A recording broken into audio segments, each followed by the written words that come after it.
ओवैसी के बागी विधायक यानी ओवैसी के पार्टी से टूटने के बाद वो आरजेडी के दामन थामे थे। अभी हाल ही की बात है, जो हमारे दर्शक है जो जहां से देख रहे हैं, यानी बिहार की सियासत को अगर द इंडिया टीवी के तमाम प्रोग्राम को देख रहे होंगे तो मैं इन बात का जिक्र बार बार करते आया हूं कि जो ओवैसी के बागी विधायक हैं जो टूटने के बाद आरजेडी में गए थे, उनका भी नाम मंत्रालय के रेस में चल रहा है। यानी शाहनवाज हुसैन का नाम साफ तौर पर आ रहा है और 3 ऐसे मुस्लिम चेहरे हैं जिनका नाम उजागर नहीं किया गया, यानी 4 मुस्लिम ऐसे चेहरे हैं जिनका मंत्रालय में नाम आने की रेस बताई जा रही है। और उसके बाद इस बात का जिक्र इसलिए भी हो रहा है कि क्योंकि एमआईएम के टूटने के बाद जो वो गए थे। नमस्कार, आप देख रहे हैं द इंडिया टीवी और मैं हूं आपके साथ सद्दाम करीमी। बिहार में आज नीतीश कुमार 8वीं बार और तेजस्वी यादव दूसरी बार शपथ ग्रहण लिया और उसके बाद यानी नीतीश कुमार मुख्यमंत्री पद का शपथ लिया और उसके बाद जो है तेजस्वी यादव उप मुख्यमंत्री पद पर शपथ लिया। और कहा यह जा रहा है जैसे ही वो शपथ ग्रहण से बाहर निकले राजभवन यानी बिहार के राजभवन से, तो उन्होंने साफ तौर पर मीडिया से बातचीत करते हुए कहा कि 1 महीने के अंदर जो युवा बेरोजगार है और जो उनका मतलब मैनिफेस्टो में चीजें थी, क्योंकि हर कोई उनको लेकर सवाल करते हुए नजर आ रहे थे कि क्या तेजस्वी यादव जो मतलब अपने वादे किए थे 2020 के चुनाव में, क्या उसको लेकर कुछ बातें कहेंगे, क्या उनको लेकर वो कुछ खुशखबरी देंगे। तो इन सब सारी चीज़ों को लेकर लोग सबकी निगाहें उसी पे टिकी हुई थी और साफ तौर पर वो कहते हुए नजर आए कि 1 महीने के अंदर हम युवा को जो है बेरोजगार जो युवा है उनको हम रोजगार देंगे। जो वेतन की बात वो कर रहे थे, चाहे वो आंगनबाड़ी सेविका हो और उसके बाद जो टीचर थे, जो शिक्षक थे, उनको लेकर जो वो बात कह रहे थे, उनको लेकर भी उन्होंने साफ तौर पर अपने मीडिया मुखातिब में वो साफ तौर पर कहे। लेकिन अगर हम इतिहास के उस अतीत पन्ने को पलटते हैं और समझते हैं तो ये प्रतीत होता है कि किस तरह से जो है 2000 ईस्वी में जब पहली बार जो है नीतीश कुमार मुख्यमंत्री पद का शपथ लिया था और उसके बाद 2005 में उन्होंने शपथ ली, फिर उसके बाद जो है 2017 में शपथ ली, 2015 में शपथ ली और 2015 में उन्होंने दूसरी बार शपथ ली, यानी 2 बार वो मुख्यमंत्री बने। और उसके बाद 2020 में यानी जो तेजस्वी यादव अकेले अपने लालू प्रसाद यादव की गैर मौजूदगी में उन्होंने चुनाव लड़ा और उसके बाद ये कहा गया कि किस तरह से वो जो है अपनी इतनी सारी सीटें लाने में कामयाब रही, यानी 75 सीटें वो लाने में कामयाब रही और उसके बाद 4 एमआईएम के विधायक जाने के बाद 79 सीट राजद के खाते में गई और उसके बाद सबसे बड़ी पार्टी उभर कर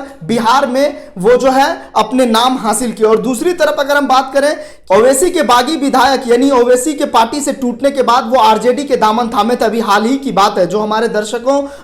दर्शक है जो जहां से देख रहे हैं, यानी बिहार की सियासत को अगर द इंडिया टीवी के तमाम प्रोग्राम को देख रहे होंगे तो मैं इन बात का जिक्र बार बार करते आया हूं कि जो ओवैसी के बागी विधायक हैं जो टूटने के बाद आरजेडी में गए थे, उनका भी नाम मंत्रालय के रेस में चल रहा है। यानी शाहनवाज हुसैन का नाम साफ तौर पर आ रहा है और 3 ऐसे मुस्लिम चेहरे हैं जिनका नाम उजागर नहीं किया गया, यानी 4 मुस्लिम ऐसे चेहरे हैं जिनका मंत्रालय में नाम आने की रेस बताई जा रही है। और उसके बाद इस बात का जिक्र इसलिए भी हो रहा है कि क्योंकि एमआईएम के टूटने के बाद जो वो गए थे, वो इसलिए भी गए थे कि क्या उनको कुछ और वहां पर चीजें मिलेंगी। लेकिन सोशल मीडिया पे लोग तमाम तरीके से सवाल खड़े कर रहे हैं। कुछ लोग कह रहे हैं कि इसको लेकर जो है एमआईएम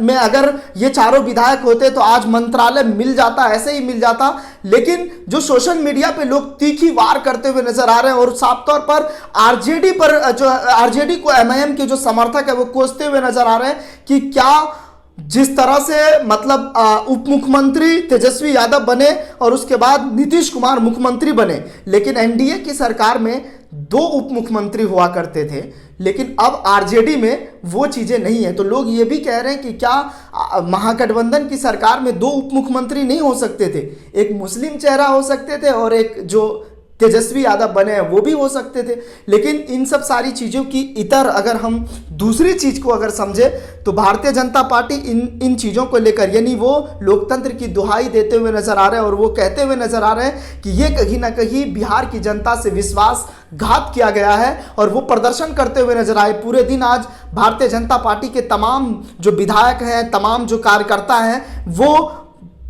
बिहार के भारतीय जनता पार्टी के कार्यालय के बाहर वो प्रदर्शन करते हुए नजर आए। लेकिन महाराष्ट्र की सियासत को अगर हम देखें तो शिंदे की सरकार जो है और शिंदे की गुट और शिवसेना से किस तरह से वो अलग होकर के और भारतीय जनता पार्टी से मिलकर वो सरकार बनाए। कुछ दिनों के बाद वहां पर मंत्री यानी कल उनका जो है मंत्रिमंडल का विस्तार हुआ। इतने दिन के बाद यानी सरकार बनने के बाद भी इतना वक्त लगा, तो लोग यही कहते हुए नजर आ रहे भारतीय जनता पार्टी हमेशा से ये करती हुई आती है और जो है विधायक की खरीद पोसी करते हुए नजर आते हैं। लेकिन वही अगर नीतीश कुमार को खत्म करने के लिए ऐसा आरोप लग रहा है भारतीय जनता पार्टी पर कि नीतीश कुमार को खत्म करना चाह रहे थे भारतीय जनता पार्टी, और वो भी आरसीपी सिंह के मतलब मिलकर उनसे मिलकर और उनको कहीं ना कहीं एक शिंदे गुट की तरह जो है बिहार में पेश करना चाह रहे थे। लेकिन नीतीश कुमार बड़े ही समझदार हैं, वो राजनीति में एक धुरंधर है और लालू प्रसाद यादव के साथ उन्होंने काम किया है, तो जाहिर है कि उनको उनका कहीं ना कहीं उनकी छवि दिखता है। लेकिन आज जब नीतीश कुमार और तेजस्वी यादव एक मंच पे थे तो दोनों का बॉडी लैंग्वेज यानी चाचा भतीजा का जो बॉडी लैंग्वेज था वो बिल्कुल अलग था और एक साथ गले मिलते हुए नजर आए। ये तस्वीर बिहार के लिए काफ़ी सुखद है और तेजस्वी यादव को लेकर जिस तरह से लोग कहते हुए नजर आ रहे थे कि अगर वो सरकार अगर उनकी बनती है तो वो युवा को रोजगार देंगे। पहले दस्तखत में 10 लाख युवा को रोजगार देने की बात हुई थी, क्या